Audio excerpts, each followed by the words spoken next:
बिस्मिल्लाहिर्रहमानिर्रहीम, अस्सलाम वालेकुम। सैयद हुसैनी आप तमाम देखने वालों की खिदमत में एक बार फिर हाजिर है। आप तमाम लोगों की चाहत, मोहब्बत, खुलूस का बेहद शुक्रिया जो हमारे साथ कनेक्ट है, चैनल को सब्सक्राइब कर रहे हैं और अपनी राय का इजहार कर रहे हैं। आईसीसी चैंपियंस ट्रॉफी 2025 स्टिल इंतज़ार है पाकिस्तान टीम के 15 खिलाड़ियों के नामों का, और अब तक फ़िलहाल पाकिस्तान टीम का स्क्वाड सामने नहीं आया है। भारत, बांग्लादेश, वेस्ट इंडीज़ की टीम इस टूर्नामेंट में मौजूद नहीं है। भारत, बांग्लादेश, न्यूजीलैंड, ऑस्ट्रेलिया, जनूबी अफ्रीका, अफ़गानिस्तान और इंग्लैंड, इन 7 टीमों के स्क्वाड सामने आ चुके हैं। लेकिन आज जिस हवाले से मैं गुफ्तगू करना चाहूँगा वो है जनाब प्रोफेशनल क्रिकेटर्स, लेकिन क्या रवैया प्रोफेशनल है। शुरुआत कर लेते हैं पाकिस्तान टेस्ट टीम के कैप्टन शान मसूद के साथ। एक वाक़या हुआ जब पाकिस्तान को तीसरे दिन मुल्तान टेस्ट मैच में शिकस्त का सामना करना पड़ा, तो प्रेस कॉन्फ्रेंस करने के लिए शान मसूद आए। अमूमन टेस्ट मैच के बाद कप्तान ही आते हैं, और शान मसूद आए प्रेस कॉन्फ्रेंस करने के लिए। और पाकिस्तान टीम पहला टेस्ट 127 से जीती, दूसरा टेस्ट 120 रन से हारी। तो सहाफ़ी ने जिस अंदाज में शान मसूद से सवाल किया, उन्होंने उससे पूछा कि जो टीम की कारकर्दगी रही है, और ऐसा लगा कि शायद पावर अब आपके पास नहीं है, और ये जो नतीजा आया है, क्या ये पावर अब आपके पास नहीं है उसका नतीजा है, या इसमें आपकी कप्तानी का लुब-ए-लुबाब उनकी गुफ्तगू का यही था। और अब आपको बोर्ड तब्दील करेगा या आप खुद कप्तानी छोड़ना चाहेंगे? पहले तो शान मसूद ने उनके इस सवाल को एक अच्छे बैट्समैन की तरह, बाउंसर को जिस तरह डक करता है वैसे उन्होंने कहा कि नेक्स्ट क्वेश्चन प्लीज़। फिर अचानक उन्होंने जनाब वो कहते हैं ना पलट कर वार किया, और मीडिया मैनेजर से नज़ीर साहब, उनको उन्होंने कहा नज़ीर भाई ज़रा 1 मिनट, और उन्होंने फिर जो है वो सवाल का जवाब दिया।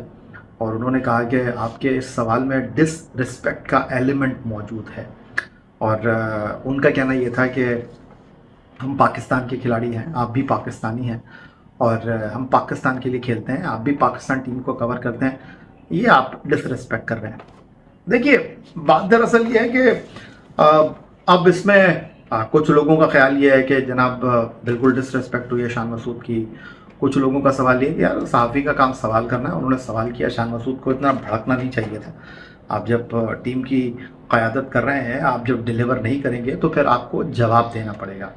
आईसीसी टेस्ट चैम्पियनशिप 2 साल में हुई, तीसरा सीज़न, और पाकिस्तान 9 टीमों में 9वें नंबर पर आया है। और शान मसूद इन 6 टेस्ट सीरीज़ में 5 में पाकिस्तान के कप्तान रहे, और जिसमें वो कप्तान नहीं थे उसमें पाकिस्तान ने अवे सीरीज़ जीती अगेंस्ट श्रीलंका। बाबर आजम की कप्तानी में 2-0 पाकिस्तान जीता। शान की कप्तानी में हम ऑस्ट्रेलिया में 3-0 हारे, साउथ अफ्रीका में 2-0 हारे, वेस्ट इंडीज़ से हमने सीरीज़ को 1-1 से ड्रॉ किया। होम ग्राउंड पर हम बांग्लादेश से तारीख में पहली मरतबा 2-0 हार गए, और इंग्लैंड से हम टेस्ट सीरीज़ 2-1 जीते। बहुत सारे लोगों का ख्याल ये है कि जनाब शान मसूद को जो है वो इस पर कमेंट नहीं करना चाहिए था, लेकिन उनका ये कहना कि जी डिसरिस्पेक्ट हुई है। देखिए, बात दरअसल ये है कि अगर आप मुझसे पूछें तो 2015 वर्ल्ड कप था, और as a wicket keeper Sarfaraz गए थे, और इब्तदाई मैचों में वकार यूनुस सरफराज को खिला नहीं रहे थे।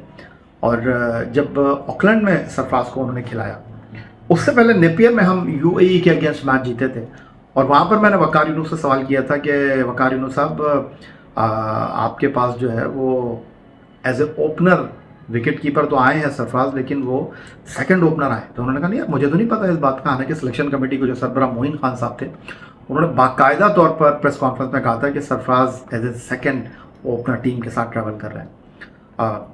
पहले मैच में इंडिया के खिलाफ एडिलेड में यूनुस ने ओपन किया था, फिर सिडनी में हमारी इनिंग का आगाज़ जो है वो गालिबन नहीं, सिडनी नहीं बल्कि शायद नेपियर में इनिंग का आगाज़ नासिर जमशेद करने के लिए आए थे, और फिर जब हम हार गए तो हमने उनको ड्रॉप किया, और सरफराज को हमने ऑकलैंड में इनिंग ओपन करने के लिए भेजा, और सरफराज ने 50 किए अहमद शहजाद के साथ, और 6 कैच उन्होंने लिए। तो वकार यूनुस आए थे, मेरा ख्याल 3-3.5 मिनट में वो प्रेस कॉन्फ्रेंस ख़त्म हो गई थी। तो मैंने वकार यूनुस से सीधा यह सवाल किया था कि वकार यूनुस साहब, क्या आपको अपनी गलती का इदराक है? क्या आपको लगता है कि आप गलत कर रहे थे, सरफराज को नहीं खिला रहे थे? तो उन्होंने कहा कि यार किस चीज़ की गलती, और प्रेस कॉन्फ्रेंस जो है वो ख़त्म हो गई। तो अब अगर शान मसूद से यहाँ पर सवाल हुआ है, देखिए रिफ्रेम हो सकता है सवाल। साफ़ी का ये कहना कि जी टीम की कारकर्दगी अच्छी नहीं रही है, तो अब आप कप्तान रहेंगे या नहीं रहेंगे, आप इस नाकामी को एक्सेप्ट करते हैं या नहीं करते। बहुत कुछ हम कह सकते हैं, बहुत कुछ हम नहीं भी कह सकते, लेकिन आप जब टीम के कप्तान हैं तो फिर आप ये नहीं कह सकते कि जी टीम जो है ना वो बैट्समैनों ने अच्छा नहीं किया, बॉलर ने अच्छा नहीं किया। अच्छा लीडर तो वो होता है जो एक्सेप्ट करता है नाकामी को, वो फ्रंट पे आके कहता है नहीं जी आई एम रिस्पॉन्सिबल, ये टीम हमारी है, फैसले हमारे हैं। फिर पहले दिन रिजवान ने प्रेस कॉन्फ्रेंस कर दी मुल्तान में, उन्होंने कहा कि जी इस तरह की पिचेस पर खेलने में हमारी एवरेजेस ड्रॉप होंगी। कहीं मुझे ऐसा लग रहा है कि एक्सक्यूजेस बहुत देने लगे हैं आजकल के खिलाड़ी। फिर नुमान से सवाल हुआ इसी मुल्तान टेस्ट मैच के दौरान जब उन्होंने हैट्रिक की very first day second test match में कि जी इस पिच के ऊपर आपने हैट्रिक की, आपको मुबारक हो, लेकिन आपको नहीं लगता कि इस तरह की पिचेस के ऊपर ही आप लोग परफॉर्म करेंगे? तो उन्होंने कहा आपने पहला सवाल जो है उसमें मज़े कराए और सेकंड सवाल में आपने मज़े लिए। बहुत सारे लोग इस पर नाराज़ भी हुए कि जी अब खिलाड़ी क्या इस तरीके से बात करेंगे। देखिए बात दरअसल ये है कि जब आप मीडिया में आएंगे आपको सवालात के जवाब देने के लिए तैयार रहना पड़ेगा और आप हेडलाइन बनाएंगे अगर आप एग्रेसिव होंगे। एग्रेसिव तो ग्राउंड में भी नहीं हो सकते आप। अगर आप अच्छा खेल रहे हैं और आपने एग्रेसिव आप जब होते हैं फिर आपसे गलती होती है। और मीडिया में जब आप आते हैं तो फिर आपको बड़ा, चाहे अच्छा टाइम होगा तो आप मजाक भी करेंगे, आपका अच्छा टाइम नहीं होगा तो फिर आपको तीखे बाउंसर्स की तरह ऐसे सख्त सवालों को जो है वो डक भी करना पड़ेगा। मुख्तसरन अगर शान मसूद के हवाले से मुझसे आप पूछें तो मेरा ख्याल है शान मसूद जो थे वो इस तमाम कॉन्टेस्ट में थोड़ा जज्बाती हो गए, और जो लोग आपको सर आंखों में बिठाते हैं, जो लोग आपकी तारीफ़ करते हैं, जब आप अच्छा नहीं करेंगे तो आप पे तनकीद भी होगी। क्यों बाबर आजम को आप भूल गए? बाबर आजम जब जीत रहे थे उनके ऊपर कितनी तनकीद हुई। कराची किंग में जब वो कैप्टन थे उनको किस तरह प्रेस कॉन्फ्रेंस में चीज़ों को फेस करना पड़ा। तो ये सारी चीज़ें तो चलती हैं। और अभी शान मसूद का एपिसोड जो है वो ख़त्म हुआ नहीं था कि रोहित शर्मा के हवाले से खबर मेरी निगाहों के सामने से गुजरी कि जो आखिरी टेस्ट मैच में सिडनी में बैठे जसप्रीत बुमराह ने टीम को लीड किया, और उनकी कप्तानी को लेकर, उनकी बल्लेबाजी को लेकर ग्रेट सुनील मनोहर गावस्कर, उन्होंने उन पर बड़ी तनकीद की थी, उनकी कप्तानी पे बड़ी तनकीद की थी। और उन्होंने यहाँ तक कह दिया था कि अब रेड बॉल क्रिकेट में शर्मा की कप्तानी और उनका फ्यूचर जो है वो बोर्ड को और शर्मा को खुद डिसाइड करना पड़ेगा। अब सुनने में ये आ रहा है और ख़बरें ये हैं कि जनाब रोहित शर्मा जो है वो इस तमाम सूरत हाल पर काफ़ी नाराज़ हुए हैं। और अगर आपको याद हो रोहित शर्मा ने एक जब वो टेस्ट मैच में ड्रॉप हुए थे 2 दिन के बाद वो आए थे और उन्होंने इरफान पठान के साथ और टीवी प्रेजेंटर के साथ जो है बड़ी जारहाना अंदाज में गुफ्तगू की थी। और उन्होंने कहा था कि भाई वो लोग डिसाइड नहीं करेंगे जो लैपटॉप लेकर बैठे हुए हैं, जिनके हाथ में माइक है। मुझे पता है कि मैंने कैसे खेलना है, मैं कोई दूध पीता बच्चा नहीं हूँ, मैं कोई छोटा बच्चा नहीं हूँ, मुझे पता है किस तरह चीज़ों को लेकर चलना है। तो जब अच्छा नहीं करेंगे तो तनकीद बर्दाश्त करनी पड़ेगी, हम भी टीम के लिए खेलते हैं। तो भाई आप मैच से पहले ही कह देते ये सारी चीज़ें। जब कप्तान नहीं बोल रहा, जब खिलाड़ी आके कह रहा है कि यार समथिंग रॉन्ग, फिर 2 दिन के बाद आकर आप चीज़ों को सेटल डाउन करने की कोशिश कर रहे हैं। देखिए फॉर्मर क्रिकेटर्स चाहे उन्होंने अपने टाइम पर कुछ नहीं किया हो, उनके बहुत सारे फंडे हों, बहुत सारे स्कैंडल्स हों, लेकिन जब वो एक्सपर्ट बनकर बैठेंगे तो वो खेल पर तज्जिया करेंगे। हो सकता है कि वो कहीं ना कहीं राइट लेफ्ट निकल जाते हों, लेकिन आप ये नहीं कह सकते कि भाई तुमने अपने टाइम पे कर क्या किया था जो तुम आज इतनी सारी बातें कर रहे हो। भाई आपने उनको एक्सपर्ट ओपिनियन देने के लिए बैठाया तो वो एक्सपर्ट ओपिनियन देगा, वो खेल के ऊपर तबसरा करेगा।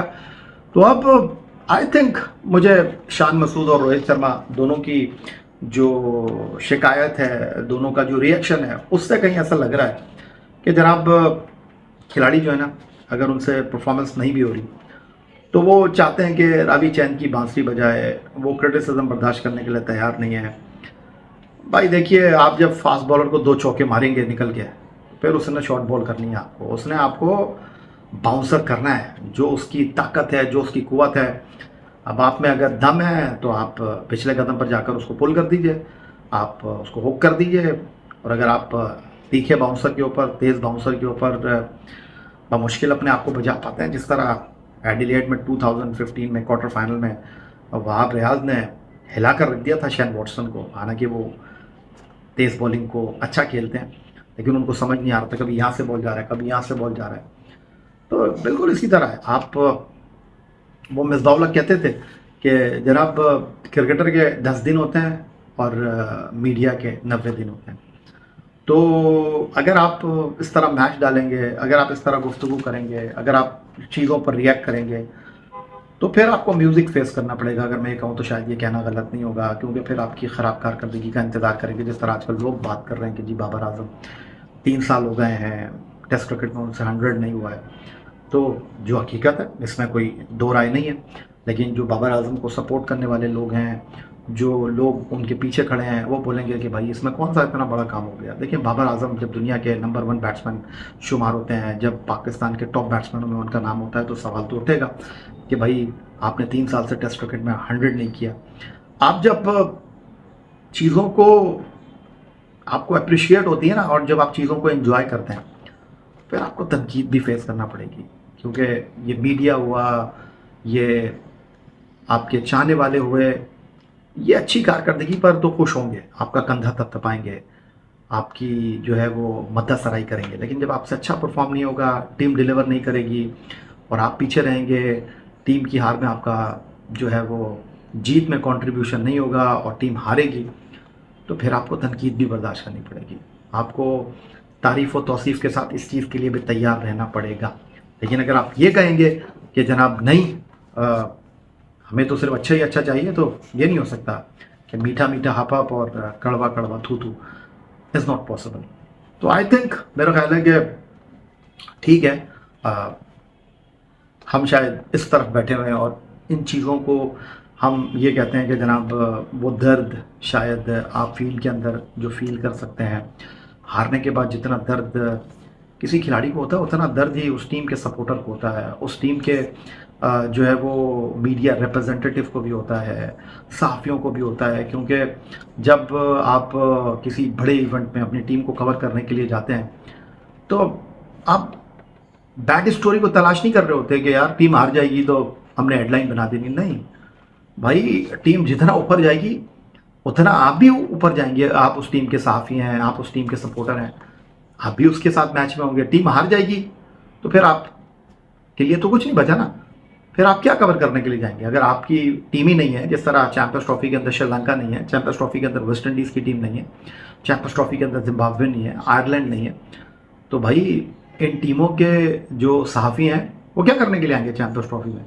और उनके जो ग्रुप्स हैं जहाँ वो काम करते हैं, वो क्यों भेजेंगे अपने साथियों को। अब किसी के पास इतना पैसा तो नहीं है, वो बोलेंगे नहीं जी हमारी टीम नहीं खेल रही, कोई बात नहीं, लेकिन जाइए भाईजान आप चैंपियंस ट्रॉफी को कवर कीजिए। पाकिस्तान फुटबॉल वर्ल्ड कप में नहीं जाता, भारत फुटबॉल वर्ल्ड कप में नहीं जाता, ठीक है जाते होंगे, लेकिन आटे में नमक के बराबर सहाफ़ी जाते हैं जो कि कवर करने के लिए आते हैं। लेकिन अगर फुटबॉल वर्ल्ड कप में भारत की टीम क्वालिफाई करे, पाकिस्तान की टीम क्वालिफाई करे, तो भाई फिर वही समा होगा जो कि क्रिकेट वर्ल्ड कप में होता है, हॉकी वर्ल्ड कप में होता है। तो इस चीज़ को आपको अंडरस्टैंड करना पड़ेगा।